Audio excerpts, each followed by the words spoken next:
एक गांव में एक परिवार रहता था। पिता मुंशीलाल, माता जानकी और बेटा राजीव। वो एक छोटा और एक सुखी परिवार था, जहां बेटे की नई नई शहर के डाक खाने में नौकरी लगी थी और काफी अच्छा जीवन बीत रहा था। बेटा राजीव, अब तो तुम्हारी नौकरी डाक खाने में लग गई है। अब तो सोच रहा हूँ तुम्हारी शादी करवा दूं। आप बिल्कुल सही कह रहे हैं। अब मेरे राजा बेटे की दुल्हन को लाने का वक्त आ गया है। हाँ जानकी, अभी ही मैं पंडित जी को बुलाता हूँ और अपनी बहू रानी को ढूंढने की जिम्मेदारी देता हूँ। फिर मुंशीलाल राजीव के शहर जाने के बाद पंडित जी को घर बुलाकर कुछ लड़कियों के बारे में पूछते हैं जो उनके घर के लिए सही रहे। ये देखिए मुंशी जी, ये लड़की है पास वाले शहर के किशोर पंडित जी की बेटी अदिति। ये देखिए फोटो। हाँ पंडित जी, ये लड़की बिल्कुल सही रहेगी मेरे बेटे के लिए। ऐसी देखिए जरा, क्या ये सही रहेगी हमारे बेटे के लिए? जी, लड़की तो काफी सुंदर और सुशील है। ये बिल्कुल सही रहेगी हमारे बेटे के लिए। पंडित जी, अब बात आगे बढ़ाइए और जल्दी हमें इनके घर वालों से मिलवाइए। जी जी भाभी, तुरंत मैं आपके मिलवाने का इंतजाम करता हूँ। बस आप राजीव को शहर से बुलवा लीजिए। कुछ हफ्ते बीतने के बाद राजीव अपने घर वापस आ जाता है और पंडित जी अदिति के माँ बाप के साथ राजीव के घर आते हैं। अरे पंडित जी, नमस्कार नमस्कार, आइए आइए, बैठिए बैठिए। मुंशीलाल पंडित जी के साथ आए लोगों को जिज्ञासा के साथ नमस्कार करते हुए बैठने को कहते हैं। ये किशोर जी हैं, जिनकी बेटी की तस्वीर दिखाई थी राजीव के लिए। अरे नमस्कार नमस्कार किशोर जी, बैठिए बैठिए। अरे प्रणाम मुंशीलाल जी। घर ढूंढने में कोई परेशानी तो नहीं हुई? है जी, सुनती हो? देखो कौन आया है। कौन आया है? अरे पंडित जी, नमस्कार नमस्कार। ये है किशोर जी, अदिति के पिताजी। नमस्कार नमस्कार किशोर जी। पंडित जी राजीव और अदिति के शादी की तारीख को तय करते हैं और चले जाते हैं। चलो, अब राजीव की शादी का इंतजाम करना है। बहुत काम है जानकी, तुम भी अब कमर कस लो। मैंने तो कमर कस ली है, आप मत थक जाइएगा।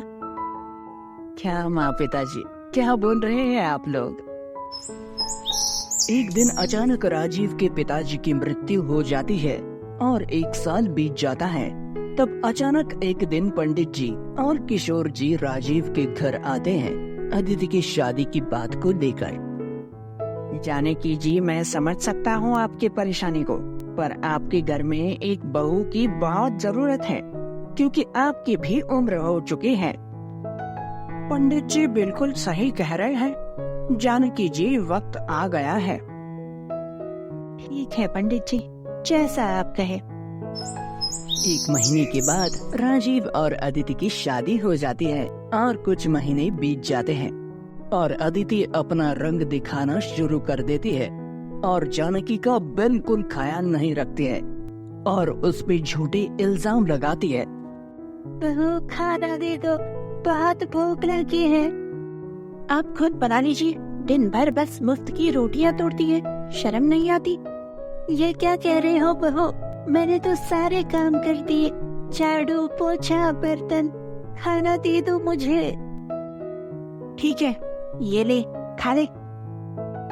अदिति का इतना बुरा बर्ताव देखकर एक दिन जानकी राजीव को सारी बातें बताती है कि अदिति उसके साथ किस तरीके का बुरा बर्ताव करती है।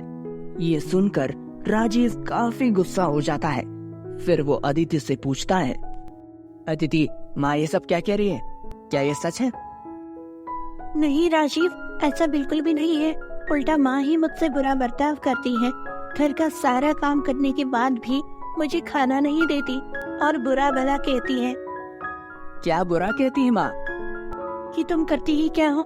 मेरा बेटा इतना मेहनत करके पैसे लाता है और तुम बस मुफ्त का खाती हो। माँ, क्या ये सच है? मैंने तुमसे ये उम्मीद नहीं की थी। ये सारी बातें सुनने के बाद जानकी रोते हुए अपने कमरे में चली जाती है और इस तरह से कुछ समय बीत जाता है और एक दिन अदिति सीढ़ियों से गिर जाती है और उसका पैर टूट जाता है और राजीव पूछता है, अब दर्द कैसा है अदिति? बहुत दर्द है राजीव, लगता है मैं अब चल नहीं पाऊंगी कभी। अदिति ऐसी बातें नहीं करते हैं।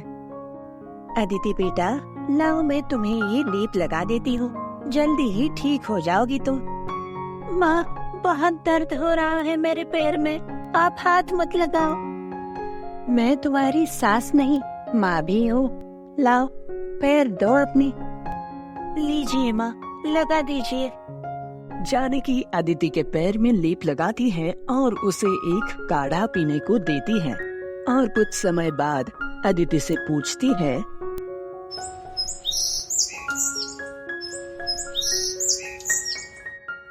बेटा अदिति, अब दर्द कैसा है तुम्हारा? बहुत दर्द हो रहा था माँ, पर आपके लेप और काढ़े के बाद काफी आराम है। हाँ बेटा, ये लो, उठ के दवा खा लो। इस तरह कुछ महीने बीत जाते हैं और जानकी अदिति का बहुत ख्याल रखती है और उसे वापस अपने पैरों पे खड़े होने में मदद करती है। माँ, मुझे माफ कर दो, मेरे इतने बुरे बर्ताव के बाद भी आपने मेरा इतना ख्याल रखा। अदिति, तुम मेरी बहू ही नहीं, मेरी बेटी भी हो, और जो पहले हुआ उसे भूल जाओ।